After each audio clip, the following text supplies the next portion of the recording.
The Liberals are currently at 171 seats, and winning just one more tonight would give them a majority.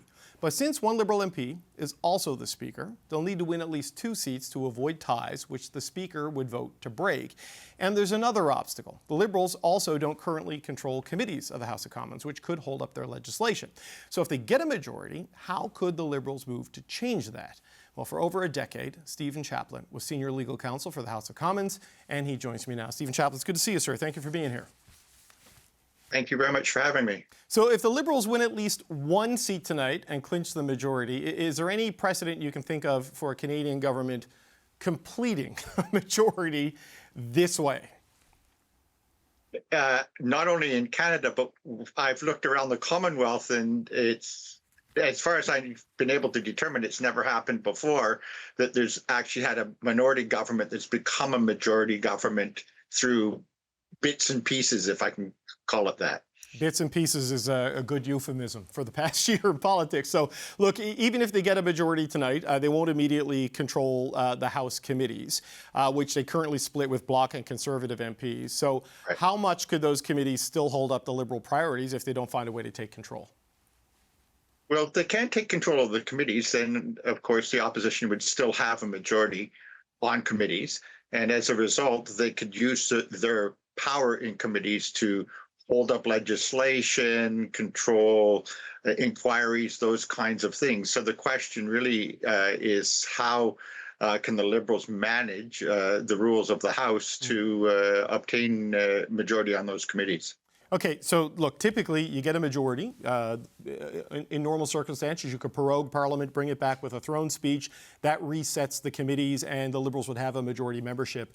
But that's not going to work here, right? Because of changes they agreed to make to the standing orders when this new Parliament was formed after the election. So just walk us through why it's more complicated this time.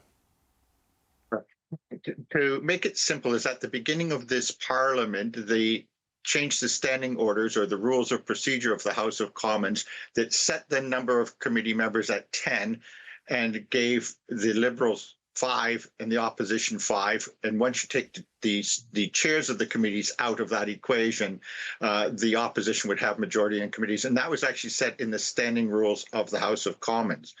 So in order to change the composition of committees, it would require a change to the standing orders or the rules of procedure of the House of Commons to change that those numbers. Okay, so they wouldn't just get it by default. They couldn't get it by just proroguing. They had to consciously stand up and vote to undo something they agreed to when Parliament, because it was a unanimous vote. They would have to take that overt action to change it.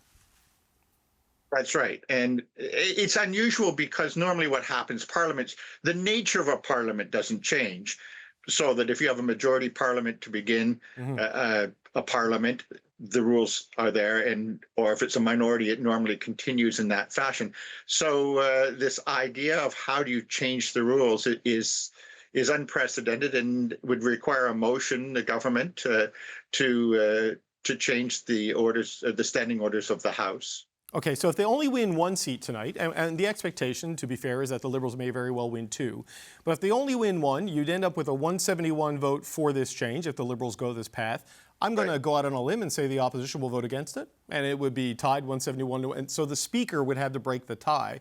But the Speaker votes for continuity. Right. So even though the Speaker is a Liberal, would then the Speaker then be expected to keep the committee structure as it is, with the opposition having the equal number of seats and control, or revert to the precedent of giving a majority government the majority seats? How would that play?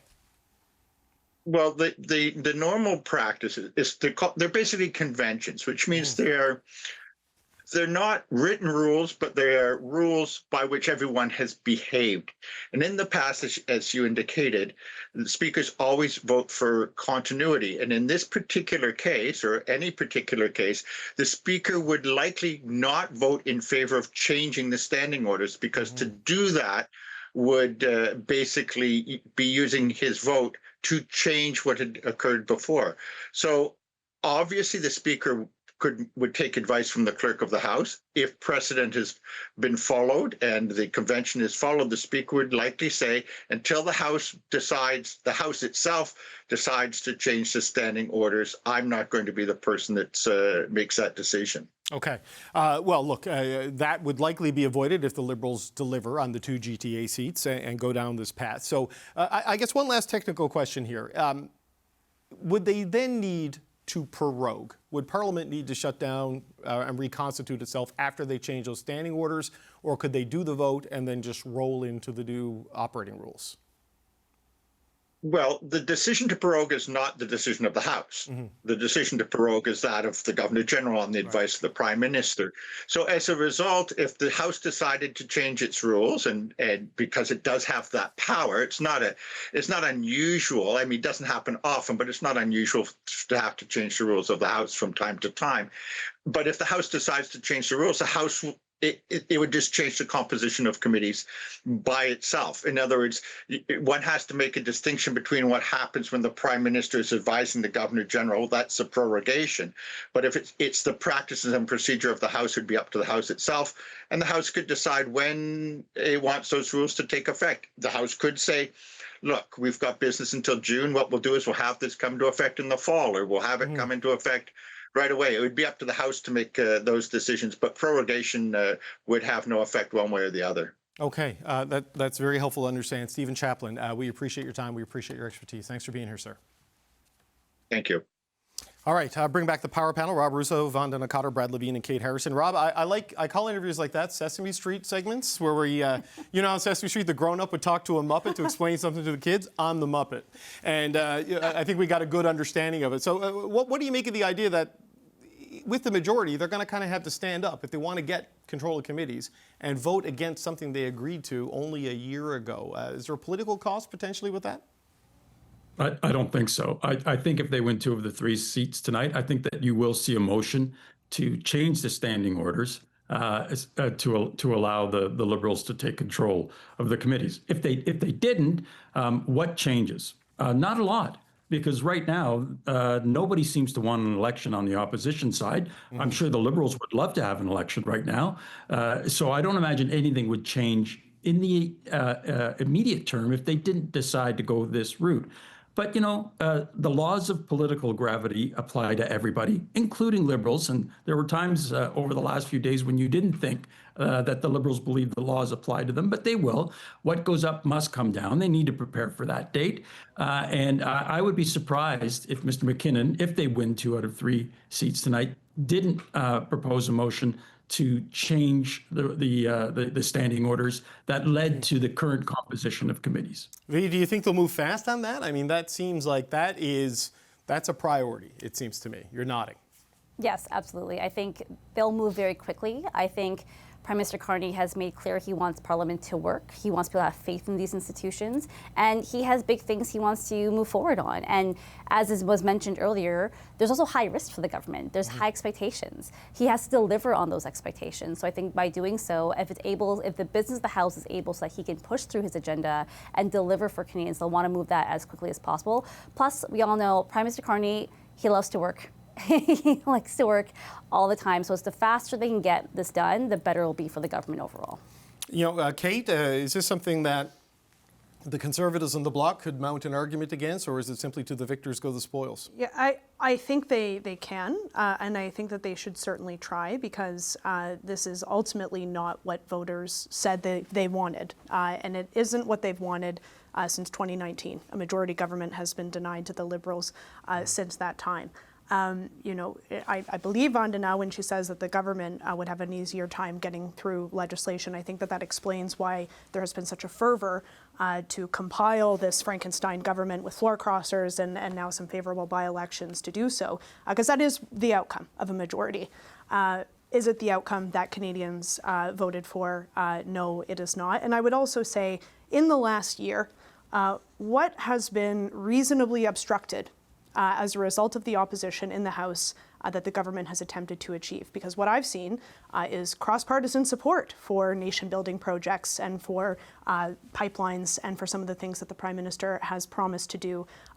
He's going to lose that crutch of the opposition being obstinate with a majority government, and the government is going to come under some real scrutiny for the first time in a very long time about what they are delivering, or more appropriately not, for Canadians, when they no longer can point to Pierre Poilievre and say that he's the problem because of the minority government.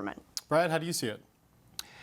Well, I think that the case can be made, but I think I'm going to go with the fact that they're going to move quickly and change the standing orders, because what else has all this been for? All this cajoling and talking Conservatives and one New Democrat into crossing the floor, knowing that there's going to be up to 3 vacancies, which we're voting on tonight. What is it for, other than to, because all the confidence motions have passed. We haven't, like, every time the money bill comes, we all assemble on the power panel and say, are we going to go to an Big election? dramatic countdown clocks, all that sort of stuff. No, we're not going to be going to elections. Rob's point stands. We don't want it. So now it's about the internal workings. And like, for folks who, like, committees are important. The chair, the agenda. The other reason, and I'll add to the list of grievances the opposition parties can make, is that McKinnon and Carney are going to want to make sure that those committees don't expose, because the committee can choose what issues they pursue,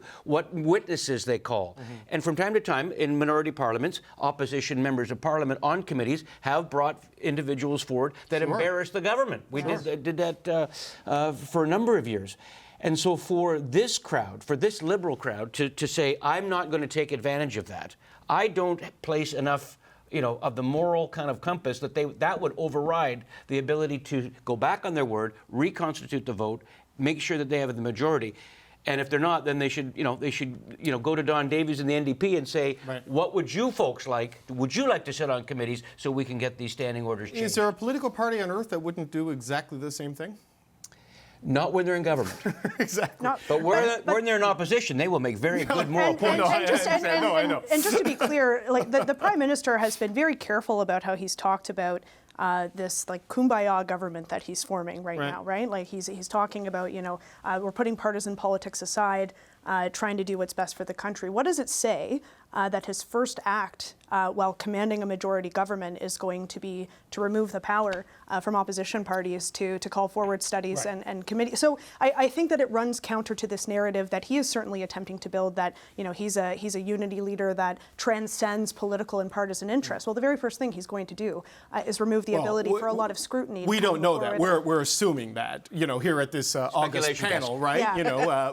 But yes, probably. But look, let's do a thought exercise here. Flip it back to like the Frankenstein government that you talked about, this criticism of the floor crossers. If the election had gone the other way and Pierre Poilievre was 4 or 5 seats short of a majority government, are we to believe that he would not accept 4 Liberal defectors and a Bloc defector to get to a majority government on principle? Because that's not what Canadians voted for? I think if Pierre Poilievre and the Conservatives were courting Stephen Guilbeault to come and join the party, which is, I would argue, an ideological equivalent on the Liberal side to maybe Marilyn Gladue joining the Liberal Party, there would be a lot of questions about the viability of that coalition. And I think there are a lot of questions about the Gladue defection. That is going to exist for the Liberals in the segment you were speaking about with Rosie. Like, this is a broad tent with very big polls that have the potential for a lot of. But the Conservatives would take floor crossers to get to a majority. I think, like, it's a part of the part of the system. Exactly. So it's hard to deny that even in a hypothetical scenario. But again, I come back to. There is a reason why Canadians, since 2019, have denied the Liberals a majority. And there's a reason why the government has been working so fervently to try and get people to cross. So Vandana, the majority would be constitutionally legitimate. There's political arguments that you can make against it. There's no question about it. But, Kate is not wrong. Like, and I was talking about this with Rosie. Dolly Begum to Marilyn Gladue, that's a heck of a spectrum. Marilyn Gladue supported the convoy and opposed vaccine mandates and raised questions about the efficacy of vaccines. Square that with the Liberal Party of Canada's stated values.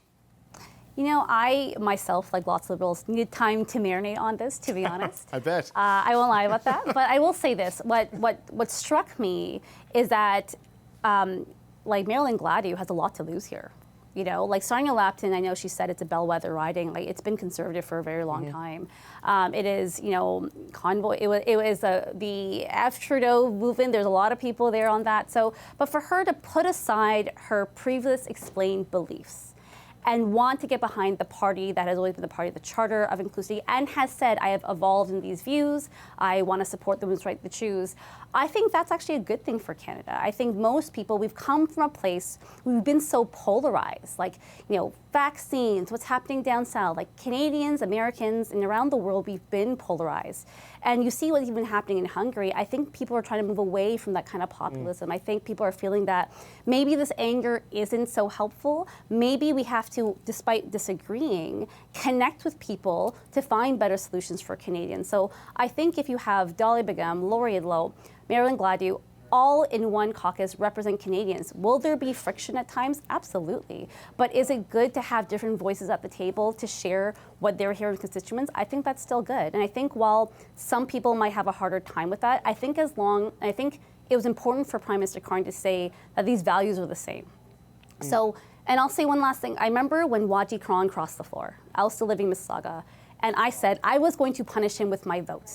And I went to my family who lived in the riding, and my aunt was like, well, he's been a good MP. He wrote this letter for your cousin coming over for this wedding. I'm gonna still vote for him. And I think while all of us are partisans, I think most Canadians just want a good member of parliament who's gonna advocate for them. So I think in the end, that's the most important piece. I have to say, I've heard more from non-political people in the last few weeks about how this government is pulling together a majority than I have in terms of other issues that come to the fore. I think that it really does rub Canadians the wrong way that this is how the government is going about achieving its mandate, rather than asking voters for that mandate. A majority itself is not actually a mandate to lead the majority. Right. He said he wanted that mandate from Canadians. He has not gotten it. Right, but Rob, it would be a majority, however you slice it, right? So just hop on in. Yeah, I think that it's no coincidence that if there are more people crossing the floor, that they've held them back so that they get their majority at the ballot box to try and get some sort of a fig leaf to protect them from that argument. The Liberals they don't have a tent anymore. It's a pergola. It's a pergola. The sun shines in from the top, from the sides, from all kinds of places. And when people talk about values, the things I think that the Liberals value more than anything else is winning. I mean, in the words of Senator Michael Kirby, if you don't like our values, come back. We'll have more. Well, Vonda, I want to give you a chance to respond to what Kate said there. Go ahead. I lost my train of thought, I'll be honest. But okay. I will say, I think it's actually more concerning how many people are willingly leaving the Conservative caucus. And I think that should be a reflection on what's happening there, because if even someone who is so far on the right that has supported the convoy and the number of things that you raised, and they're leaving, this was any company, HR would be, and they're going to their competitor, HR would be like, what's going on here? So I think it's more of a reflection of what's happening with Mr. Poilievre and in that caucus itself. And if people are uncomfortable with how, and I know we've talked about how Mr. Poilievre has changed and evolved, but I think he's been said the same. He has a long history, and he said a lot of things. So I'm not sure if that's going to permeate. But also, in terms of rules and what people vote for, I would say the people of Carleton decided that Mr. Poilievre should not be the House of Commons, and people found a way to get Mr. Poilievre in the House of Commons. So I think there's always ways to make by running in a by-election. Well, running in a by-election. Who's running for Conservatives will still win. Okay, right? look, I do want to make a quick transition. We'll get to that because it set us up for the fact that Conservative MPs, they told reporters that they're still united behind their leader despite a fourth Conservative MP defecting to the Liberals and the possibility of a majority tonight. Have a listen. I have absolute confidence in my leader, and he's got a great vision for this country. He'll be an excellent Prime Minister. I have no question about it. And I expect that Mr. Poilievre will continue to enjoy the confidence of Conservatives. I think you'll find after caucus this week, people are united and standing behind our leader. Okay. Well, Kate, look, you said he did run in a by-election. I don't know if the conversations with Damien Carrick would constitute a backroom deal, but it didn't happen in broad daylight. But, he did run. Yes. I take your point on that. Yeah. But where does this leave him, right?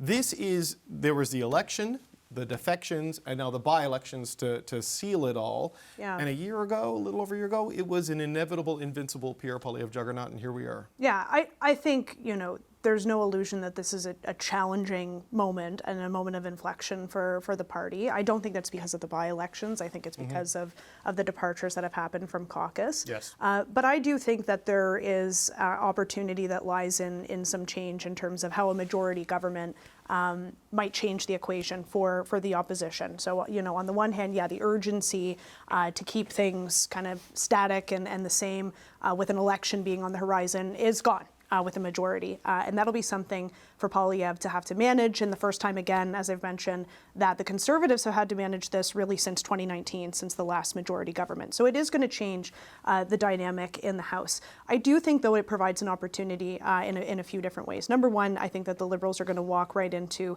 a number of ethics challenges, as we saw in the last majority government. There is a tighter scrutiny that happens around that in a minority context. And again, if we see a move to shut down committee studies about, you know, conflicts of interest or try and sweep things under the rug, as what happened in Trudeau majority mandate, that's going to breathe some life into the opposition or give them opportunities to call out those challenges. I think also, too, there's been a bit of a careful numbers game. I think we all observed it around the budget in terms of, you know, hiding behind the curtains and not showing up for votes, and you know, a bit of there's an unshackling that can maybe come with being kind of firmly in the opposition seat as opposed to playing that numbers game. So I do not think that it's all bad. I think the key is time. I think the key is time for Poilievre to ride things out, show that he is a voice for the alternative to this new construct in government that the government is trying to form.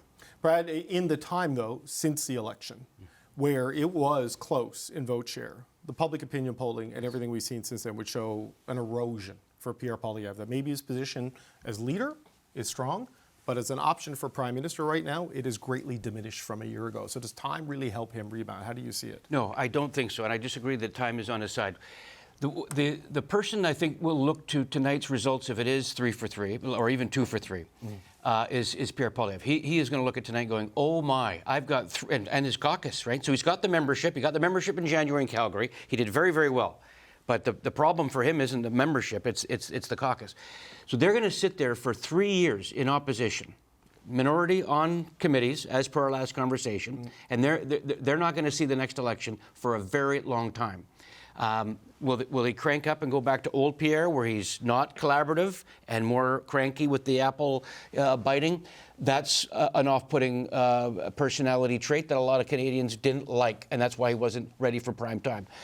He's lost a lot of people. The reason why the Liberal Party of Canada is going to be the majority government in the next hours, these are 3 holds for the Liberals. Yes, one was very close. Yeah. These are 3 holds. The reason why they went from a couple of seats down to maybe a couple of seats up Defections. is the defections from his party. You can take Laurier from Nunavut, the NDP member of Parliament, out of that. That's got to hurt. The morale's got to be low in the party. And I don't say this from a partisan perspective.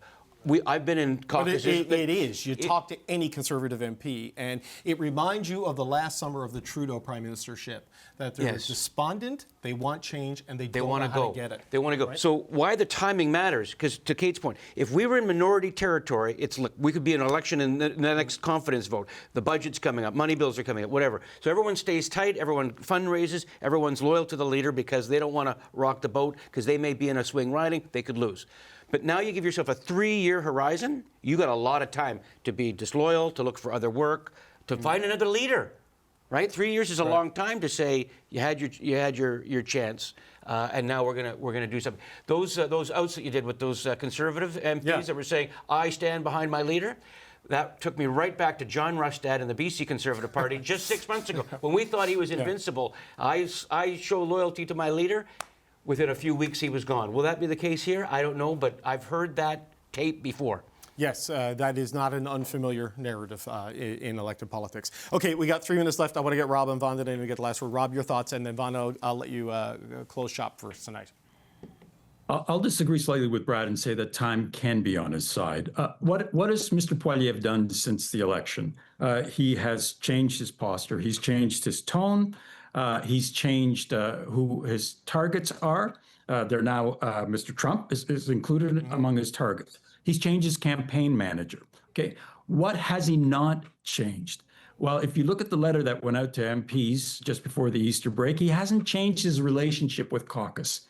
And I think those letters had a shuddering effect on several people in the caucus. So if he does get the time, he's going to have to use that time to mend fences with people in his caucus who don't feel like he respects them and that he has plans for them. I think that might be behind Mrs. Gladew's move. If he does get the time, he needs to draw some distinctions between himself and the prime minister. There are places where he can do that. He can certainly do that on the cost of living. And I think it's, in some ways, it's working. The light-fingered larceny that we saw during the last campaign is going to continue, I'm sure of it, with Mr. Carney adopting a cut in excise taxes on gasoline in the spring economic update. But he needs to draw those kinds of distinctions between himself and Mr. Carney and allow the laws, the inevitable laws of political gravity, to take effect. Very few prime ministers who have a majority mandate come back with increased vote share. They might win another majority, but almost in every case that I can think of, John Turner, right. Justin Trudeau, the laws of political gravity take effect and they come back down to earth if he uses the time properly over the next few weeks. Right. Well, look, Vandana, we just saw people use the laws of gravity to slingshot around the moon and come back safely. So who knows where it goes politically. Last word to you before we say goodbye. I will agree with Brad here. I think the 3 years is going to be tough for him. I think 3 years in opposition as a leader is already tough. If you've already had a career before that, it's going to be even tougher. I think in this case, when polls aren't going well, and I've experienced this myself, all of a sudden unnamed sources become a problem. All of a sudden there's attacks, there's letters, there's background information. So I don't think that's going to work for Mr. Poilievre. I think what works for him, though, is that currently there is no leader waiting in the wings, right? There is no someone else for them to lead to, but people thought that of Justin Trudeau as well, right? So someone else starts coming through thinking maybe this is my time. That could work. That wouldn't be helpful, Mr. Poilievre. I think at this moment, the only thing on his side is that right now there's no one else in caucus that looks like a natural leader next. Okay, we got to leave it there. As fun, gang. It's good to see you all again. Kate Harrison, Brad Levine, Rob Rousseau, Vandana Cotter.